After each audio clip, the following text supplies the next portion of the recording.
लड़का जब वृद्धाश्रम पहुंचता है अपने पिताजी को छोड़ने के लिए, तो वहां पर उसकी सास भी वहां मिलती है। उस बहू की वहां पर माँ भी मिलती है, तो उनकी आंखें आश्चर्यचकित रह जाती हैं। जानते हैं इस कहानी के बारे में कि क्यों एक लड़का और बहू उस वृद्ध को क्यों वृद्धाश्रम छोड़ने गए और कैसे उसकी वहां पर माँ मिलती है। एक छोटा सा परिवार अलीगढ़ में रहता था,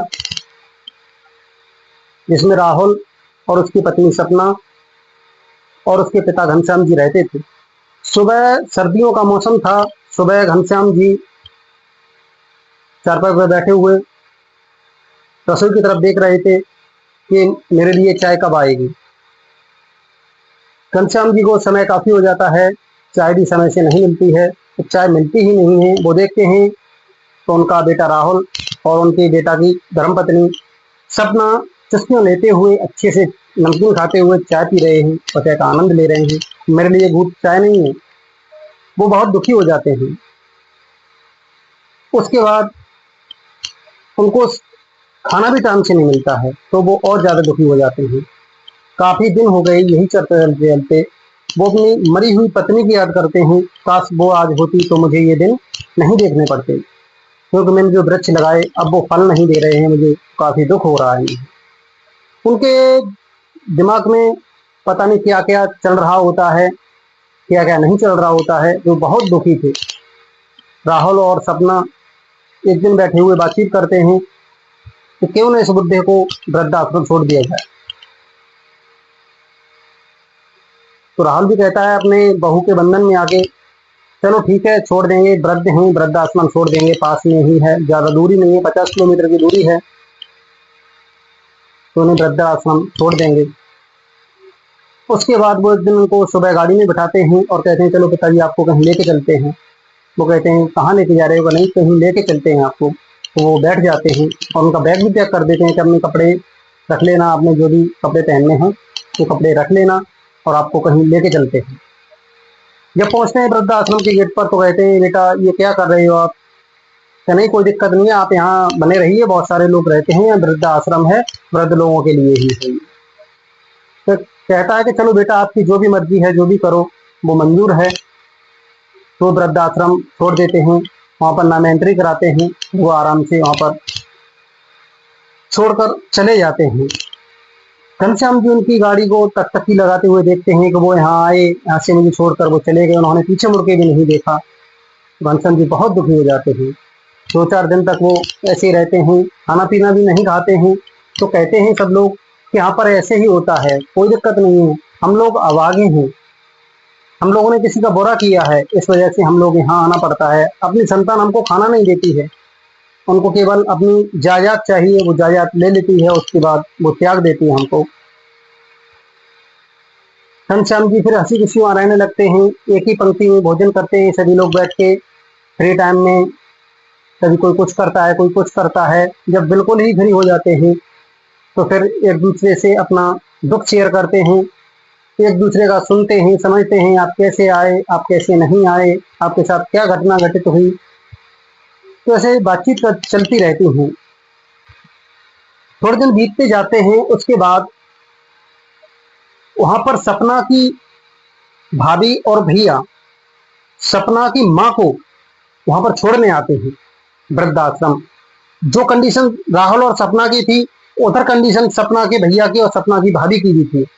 इसी प्रकार वो वहां पर उनको छोड़ने आते हैं। तो वो देखते हैं उनका पल्लू सर पर है, चेहरा ढका हुआ है।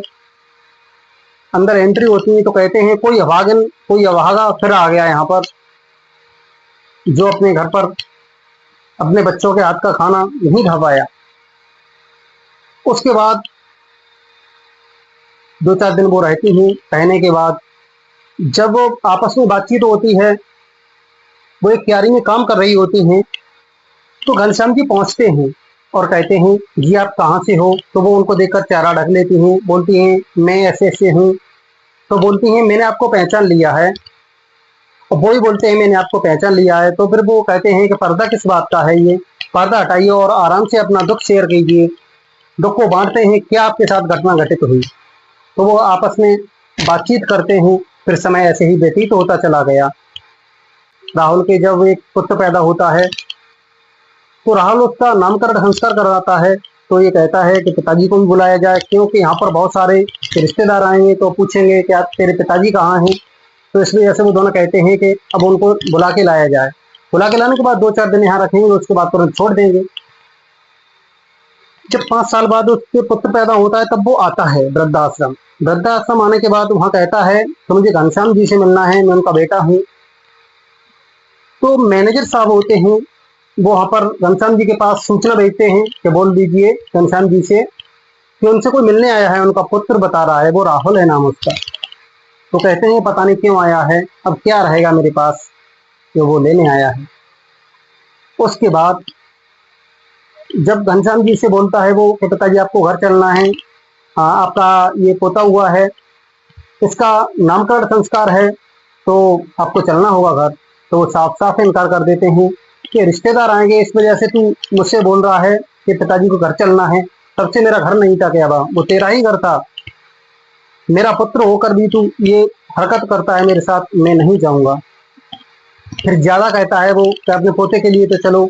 तो वो एक शर्त रखते हैं, उसमें शर्त क्या थी, वो कहते हैं आज नाइट का में भोजन वहां खाने के बाद सुबह मैं अपने यहाँ ही मुंह धुलूंगा, यहाँ ही पानी पीऊंगा, मैं वहां नहीं रहूंगा। तो इस बात पर मंजूर हो जाता है और वहां से चले जाते हैं। जब वो लेके जाते हैं, घर पहुंचते हैं, शाम को पार्टी आराम से मनाई जाती है। तो घनश्याम जी अलग बैठते हैं, भोजन करते हैं और भोजन करने के बाद वो सो जाते हैं। जब सो जाते हैं, सुबह जब उनकी आंख खुली होती है तो उनकी बहू वो गाड़ी के पास खड़ी दिखाई देती है उनको। वो कहती है कि पिताजी हम तुम्हारा वेट कर रहे हैं, आप जा नहीं रहे। तो वो कहते हैं हाँ मैं थोड़ा लेट हो गया, चलो मैं चलता हूँ। तुरंत वो गाड़ी में बैठते हैं और वहां से रवाना हो जाते हैं घर से। कुछ देर में वहां पहुंच जाते हैं वृद्धाश्रम। वृद्धाश्रम के गेट पर फिर उन्होंने छोड़ा और फिर गाड़ी में बैठने को हुए। घनश्याम जी वहां पर ये खड़ा खड़ा नजारा देख रहे थे और वो बोलते हैं कि बेटा रुको। तो वो कहती है इस बूढ़े को पता नहीं क्या है। तो वो कहती है आपने ऐसा नजारा नहीं देखा होगा, एक व्यक्ति को नहीं देखा होगा, उस व्यक्ति से आपको मिलवाता हूँ। तो कहती है वो, उसका पुत्र भी कहता है कि क्या है, कौन है, किस व्यक्ति से मिलवाओगे, क्या आप शायद नहीं मिले होगे काफी दिन से उससे। तो चलो मिलवाते हैं। वो वृद्धाश्रम के अंदर ले जाता है। जब वृद्धाश्रम के अंदर ले जाता है तो उसके बाद वहां पर जो राहुल की पत्नी थी उसकी माँ यानी राहुल की सास वहां पर थी वृद्धाश्रम में। तो उसको देखकर सपना होती है, तो सपना वो आश्चर्यचकित रह जाती है, उसके पैरों तले जमीन खिसक जाती है। कहती है माँ तू यहाँ कैसे। तो वो कहती है तू मुझको माँ मत बोल, तू मेरी बेटी कहलाने के काबिल नहीं है। वो कहती है माँ ऐसा क्यों बोल रही हो आप, भाई से भी बात करती थी, भाभी से भी बात करती थी, तो भाभी ये बोल देती थी वो कहीं बाहर हैं, कहीं रिश्तेदारी में गई हैं। भाई भी बोल देता था यहाँ नहीं है, वो कहीं बाहर हैं, कहीं खेतों पे निकल गई हैं, कहीं कुछ कहीं कहीं काम से। तो उन्होंने कभी तो उससे बात नहीं कराई मेरी। मुझे क्या पता कि भाभी और भाभी इतने मतलब दुष्ट हो गए हैं, इतने निर्दयी हैं जो तुम पर दया नहीं की और वृद्ध आश्रम छोड़ दिया। उसकी माँ ने उसके गाल पर खींच के तमाचा लगाया और कहा नालायक तू मेरी बेटी कहलाने के काबिल नहीं है, क्योंकि तू मेरी फिक्र रखती है। इतनी फिक्र यदि अपने सास ससुर की रखती तो इनको भी ये दिन देखना ना पड़ता और मुझको भी ये दिन नहीं देखना पड़ता। क्योंकि अपनी भाभी और भैया को तू नालायक बता रही है, इतना बेरहम बता रही है, क्योंकि तू ही पहले सुधर। तू ही कितनी सही है जो अपने ससुर को तूने वृद्ध आश्रम छोड़ दिया।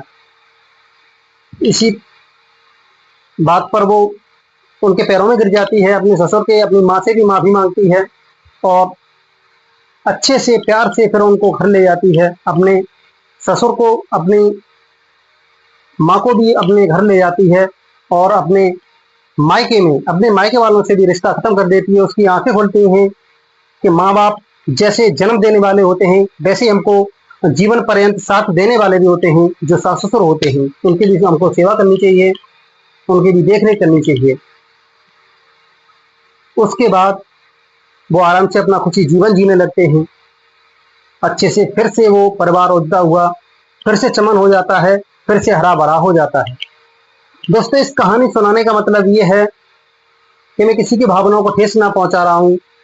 मैं केवल ये बताना चाह रहा हूँ, इससे ये सीख मिलती है कि अपने माता पिता की हमेशा सेवा करते रहिए। अपने माता पिता का दिल कभी नहीं दुखाइए। अपने माता पिता हैं तो जन्नत है, स्वर्ग है। अपने माता पिता नहीं है तो कुछ भी नहीं है। तो अपने माता पिता की सेवा करते रहें, अपने माता पिता को अच्छे से भोजन देते रहें, अपने माता पिता की हमेशा बात मानते रहें और खुश रहें, माता पिता का आशीर्वाद लेते रहें। इसी कहानी के साथ हम मिलते हैं अगली कहानी में। कहानी कैसी लगी आप कमेंट बॉक्स में जरूर बताना, और फिर मिलते अगली कहानी के साथ। तब तक के लिए जय हिंद, जय भारत।